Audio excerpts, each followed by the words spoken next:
And I do a little muzzleloader stuff, and Sandra Ebert called me up and wanted to know if I'd come out here and talk. I came out last year and did a few things. This is my son Greg. He got his first muzzleloader deer this year. He's 15.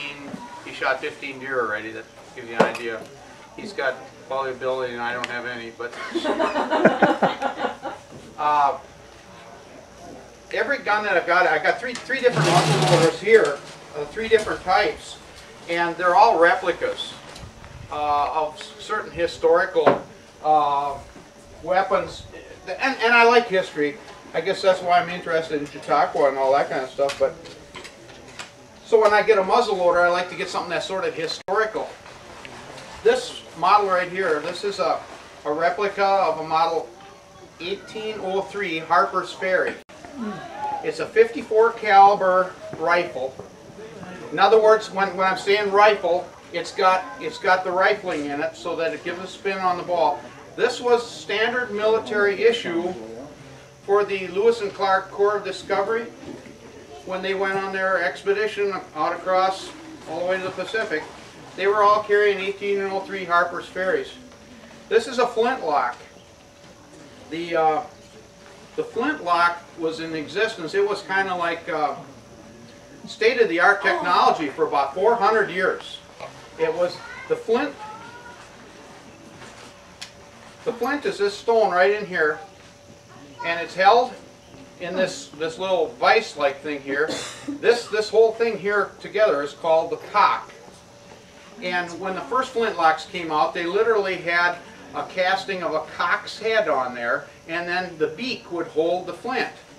And a lot of things, if you look into American history, there's a lot of terminology that comes from firearms, and when they talk about someone going off half-cocked, there's literally a position halfway, and when you pull the trigger it won't go off. So if you go off half-cocked, you're not really ready and everything else. But that's where a lot of this came from. When they talk about the lock, stock, and barrel, somebody buys the lock, stock, and barrel. The lock is this portion right here, and of course the stock and the barrel. They're referring to guns. So it's terminology that's commonly used.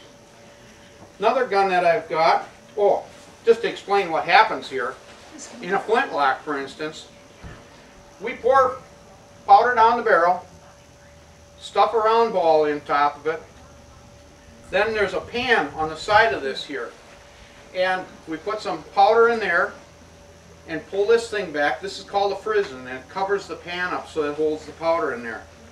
Then as we pull the cock back, and when I pull the trigger, the cock flies ahead, drags down the face of the frizzen, tipping the frizzen up, exposing the pan, showering sparks into that pan. That powder ignites and gives a flash.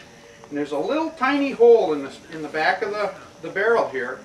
The spark will go in through there. There's a flame shoots in through there. Ignites the powder that we've poured down through the muzzle, which propels the bullet out the thing. It takes about that long for it to happen, too. I've been trying to shoot a deer with this gun. I tried last year, and I did have a deer come by me, and it was running as it came through, and I needed it to stop, and it wasn't going to happen, so I never did pull the trigger on it at all, because it's pretty hard to just figure in that lock time and everything else and trying to lead it and whatever else.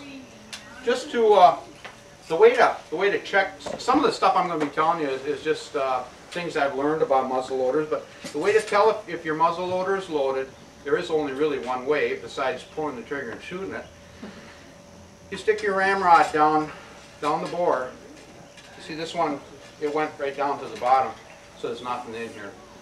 And a lot of old muzzleloaders that are sitting around are still loaded. Don't ever assume that they aren't. So anyway, because I know it's unloaded, I'm just going to pull the trigger here so you can see what it's like with the frizzen back, and you'll see the sparks. If I can do it, half cocked. See that spark?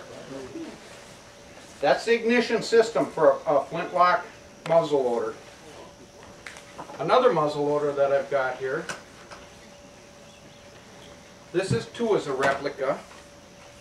This, I've shot a lot of deer with this. In fact, Greg used it last year to shoot a deer. This is a Hawkins styled rifle, and it's got a percussion cap system. They started building the Hawkins in about the early 1830s. The percussion cap, I'll explain that. It's a little copper device. It's got a thing called fulminate of mercury inside of it that they put in it. Got some right here. It's just a little tiny thing. It's like a cup. They're really little, but you stick them over the nipple of the percussion gun. Now these caps were designed in about the 1820s, and they replaced flintlock. So you don't goof around anymore with powder in a pan. It goes over the nipple like this. Now you pull this, and this too, it's got a half cock position. This gun's got two triggers. One's a set trigger, and one's a hair trigger. So to make this work, you pull the back one first, then that makes the front one a hair trigger. And that's the cap going off. Now that cap sent the spark down through the nipple into the bore, ignited the powder, and propelled the bullet out the end. Just a little bit about black powder. If you smoke, don't do it while you're handling black powder. This is regular rifle powder here. I just brought an empty can. And it says smokeless powder, danger, extremely flammable. But when you get into black powder, it says danger, explosives. This stuff blows up. This can would level the clubhouse. That's how much is in a can. This is just a 1 pound can. But black powder is really volatile. Black powder shooters, a lot of times they chew if they want some tobacco. They shouldn't smoke, because you're around this stuff, you shouldn't be smoking. There are 4 different types of black powder, and they're rated in the F's here. They've got single F, which is used, it's a coarser type of powder. It's used in cannons, great big shotguns, stuff like that. They've double F, which I've got a can of that here. Double F is used in black powder rifles like this. Triple F is used in squirrel rifles, things like that. And 4F is used to prime the pan on flintlocks. Or you can use it in cap and ball revolvers. Back in the 1830s, Sam Colt came up with ideas of how to make a repeating handgun. Up until that time, there hadn't been any. And this model right here is a replica of a model 1858 Confederate Navy. This was probably the most popular handgun carried by Confederate forces during the Civil War. But this too is a muzzleloader. It's got a revolving cylinder. Of course, you know, you all put Colt guns, you think of them as revolvers. You got to take it all apart. This part right here, this arm literally packs the round ball down in on top of the powder charge, and then you have to turn the cylinder on every one. That's how they packed it in there. There is no ramrod necessarily. It's a hinge device. If I can get this apart, I'll show you. To load it,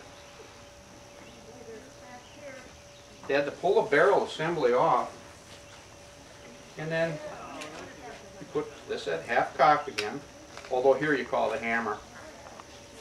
And here's your cylinder. Now what the cylinder actually is, it's 6 chambers in there, and you can see there's a little hole in the back of each one because there's a nipple on each one. When they came out with percussion caps in the 1820s, Sam Colt got the idea that he could come up with a revolving type thing here where the chambers would revolve, and they could put caps on each one because they no longer need the flintlock pan and all that. So you created a repeating firearm by doing that. Every one, you put a charge in each one of these holes, they put the ball on top, they pressed her down. Once they had the barrel assembly back on the gun, they pressed each one in, and then I think they even topped them off with a little wax to seal them up. There was a problem with these at times. Sometimes they'd all go off at once. and people lose their hand or blow, you know, get killed or whatever. But there were problems with these handguns. But it was quite an advancement when they went to these. And a bunch of goofing around, you just don't throw a clip in these like you do another gun. If I get it back together right. I've never fired this gun, by the way. I just, someday when I get enough nerve, I'll do it. You only load one cylinder in there? Probably. One chamber? Probably, I don't, you know, it's one of those things I don't really trust it. Your insurance paid up? I don't know if I could get insurance for something like that if I was going to do that, but the, oh, let's see. Up until, going back to this black powder again, you know, black powder was, I think, came out of China. That's where it was from. And up until the late 1800s, when they came out with the 3040 Craig, I think was the first cartridge that had smokeless powder. And after that, black powder sort of went by the wayside. But during the Civil War, of course, they developed repeating cartridge rifles. And those cartridge rifles had black powder in them for a propellant instead of smokeless gunpowder like they do today. And like anything, it takes a while for it to phase in. I'm sure there were flintlocks still in effect, that people used flintlocks long after the percussion came about in 1820. But the Civil War, basically, even though there were cartridges at that time, there were a lot, most of the guns in the Civil War were percussion capped. These Hawkins, the reason I like the Hawken, this was the guns, the type of gun that the mountain men went out west with.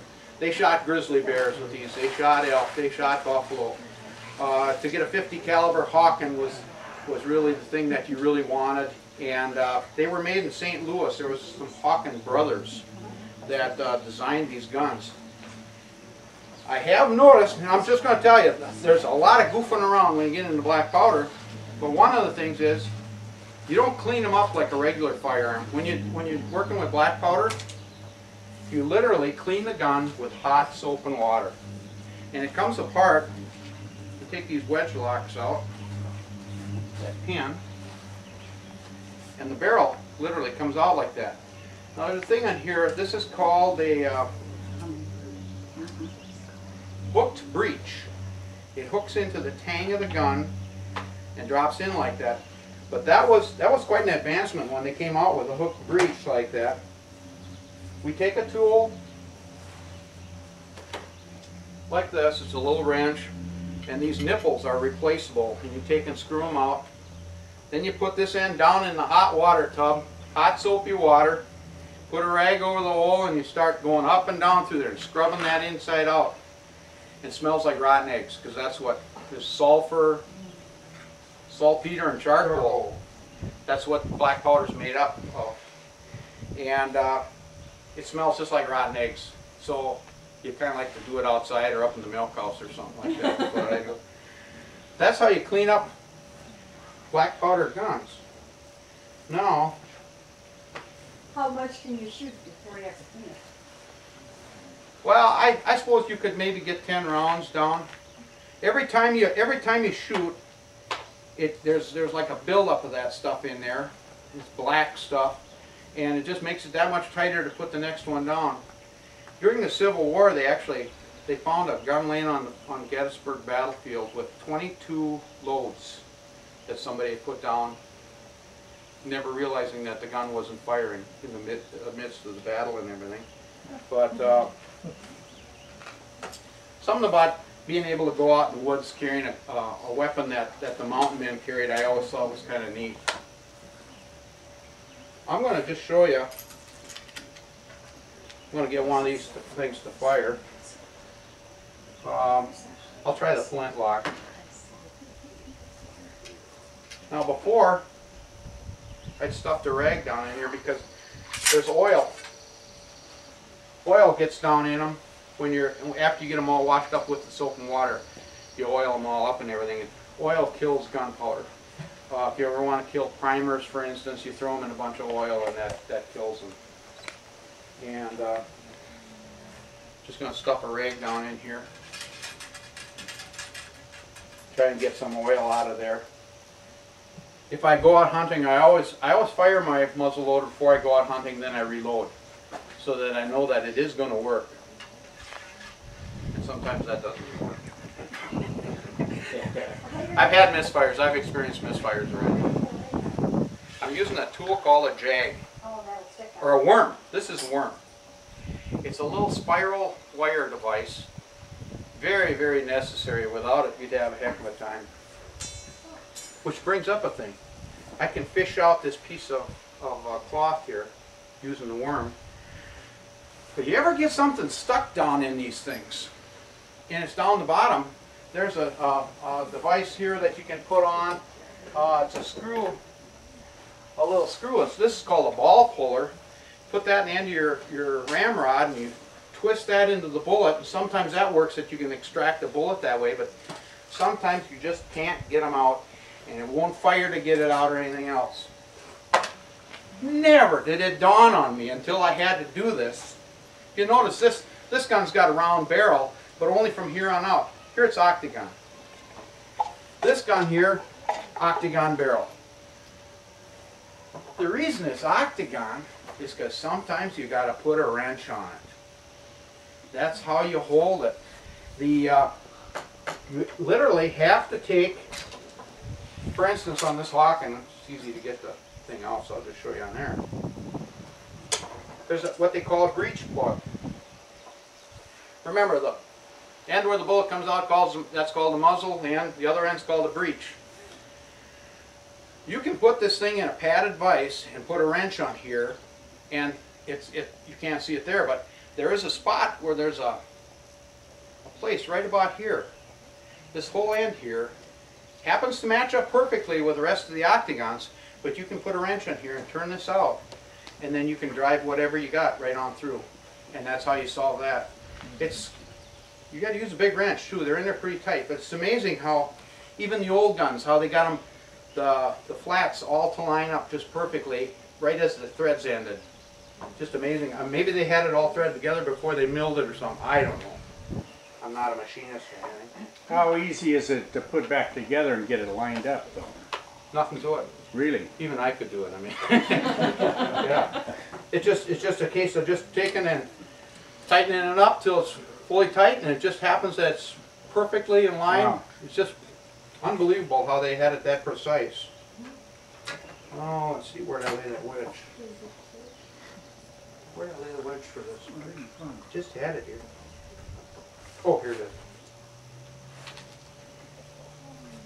Like I say, I'm going to try and shoot this flint lock. And what I'm going to do to start with, just to make sure before I jam a bullet down it, I'm going to put a little powder on the top. Hold on to that for me, Greg. And I've got, there's all sorts of tools you got to have when you're doing this kind of stuff. This is my powder flask. This is a powder measure. You measure them by volume. This is a ball starter. All sorts of little gizmos that you got to have. Now I'm just going to measure out about 60 grains of double F powder. And we'll pour that down the muzzle.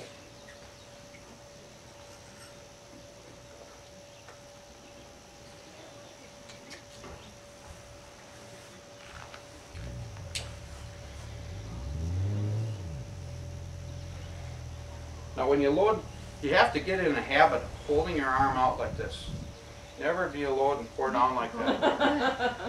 Because, well, it's best to be in the habit of, the first time it's probably not going to happen to you, but if you want to do a reshot, take a second shot, you could have a red one still glowing down in the hole area. And when you dump this in, just get used to always holding it out like this. Because it would literally woof. Like that. Now I'm not going to pack anything on top of this because I just want to make sure I got the oil burned out of it first. And I got to have that powder flask there with 4F. This flask I just keep around just for the 4F powder, which goes right here. Probably way too much.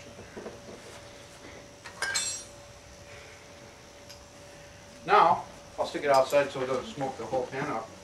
We'll see if it even goes off. Full cock. Nothing.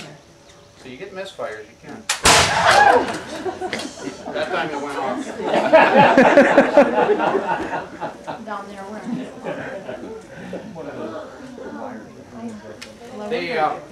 They do have a powder out now, it's called Pyrodex. I've never used it, but what it does smoke. And it's not as volatile as the regular black powder. So it's a little safer, you can buy it a lot of places and stuff like that. I just like to use the old time stuff. They also have pellets that you can get where you put like, put one down here if I'm going to shoot a squirrel, I'll put two in if I'm going to shoot a deer or something. They're Pyrodex pellets is what they are. They also have ignition systems now. Instead of using percussion caps, they have modern muzzleloaders that use shotgun primers. Without the external swinging hammer, they've got inline ignitions and stuff. I just never went that route because I want some history with it as I'm walking out in the woods. I'll load it up once and shoot a bullet. Show you how we do that. Come over here, Greg. Just hold that baby right there for now. I gotta measure another charge.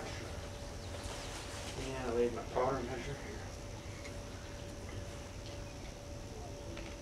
Now I'm just gonna put 60 grains in here.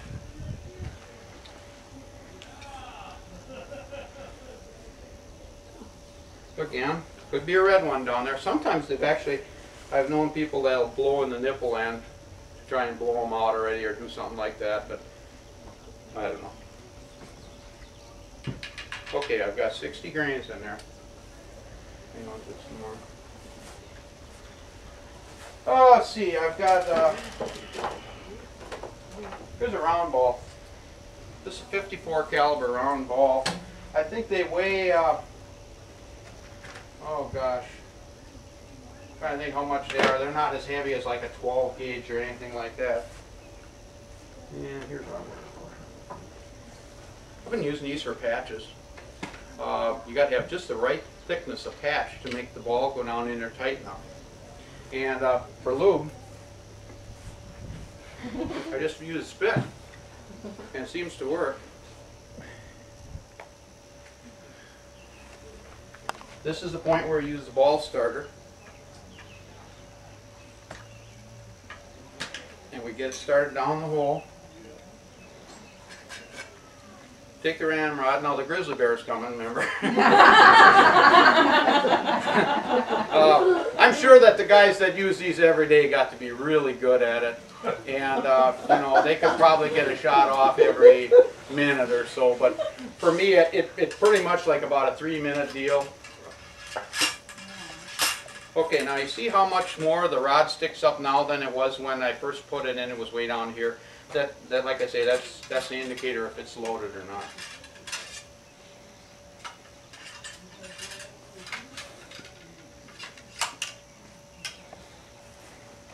And now we put a little 4F powder in the pan again. Pull the frizzen back. See that pickup? I thought Don't forget this is on tape. I'll show it. I don't want. I'm just going to shoot it in the bank here. Okay, full cocked. Made the grass fly. Yeah. Get rid of the mosquitoes too. Now this stuff is corrosive, and like when I go home, I'm going to get a bunch of hot water and soap and go at it and scrub it out. You pretty much can. There are some other shortcuts that you can do. There's stuff like this. You can use a spit bath, it's called. Sometimes you have to clean when you're out in the field. Say you're out elk hunting or something, you get a few shots or anything like that. You can clean them with another product. You don't always have to do it with soap and water, but that's the preferred method. And the hotter the better, because that way the barrel gets real hot and it dries up real quick, because the barrel's hot when you stand it on the end after it's all rinsed out and everything. Well, I don't know what the heck else to tell you. Anybody have any questions? Bruce? Well, Mark, what's the effective range for that? Well, just like any gun, it's whose hands it's in. Okay, best But, shot. I would say you take that Hawken, for instance, with the percussion, the good lock time and everything. you can effectively shoot deer at 150 yards. And you got to keep in mind that during Civil War they were using those kind of rifles, percussion rifles like that, black powder, and they were shooting at 700 yards sometimes, snipers. So it can be done. They are a firearm. This is a gun.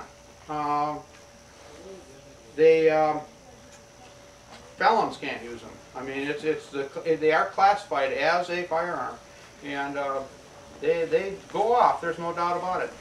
The thing that's really brought the muzzleloaders around that they're so popular is these big game seasons that are being held throughout the different states. Wisconsin, we have a deer season just specifically for muzzleloaders. And a lot of the western states have muzzleloader seasons for their elk and deer and antelope and everything too. So that's brought a lot of it back. And of course now I see they're pushing the envelope. When they first started the muzzleloader thing, everybody was talking about muzzleloaders like this, the kind that I like. And now they're pushing the envelope and they're making these modern muzzleloaders, which they look like any other rifle almost. And they are, you know, they put scopes on them. The shotgun primers and that kind of stuff, they're doing all that. And they have an effective range of beyond 200 yards. Any other questions? I hope you wear earplugs. I do. Good. I didn't have them on now, but I've got a set laying here in case I go deaf. Good. In case you go down. That's not the textbook way of doing it. Right. You can, you know, in hunting situations, you seldom get to wear hearing protection because you have to hear to hunt. Yeah. And in a muzzleloader situation, a lot of times it's a one-shot thing. But you come out in the range out here and you're going to do a bunch of shooting, you wear earmuffs. Because they are loud, there's no doubt about it. Any other questions? Otherwise, I was glad to come out and talk to you. It's, like I say, to me, it's all part of history, too. So much of our history is good and bad with firearms, I'll admit it. But then, too, it's always the guy behind the gun, I always figure.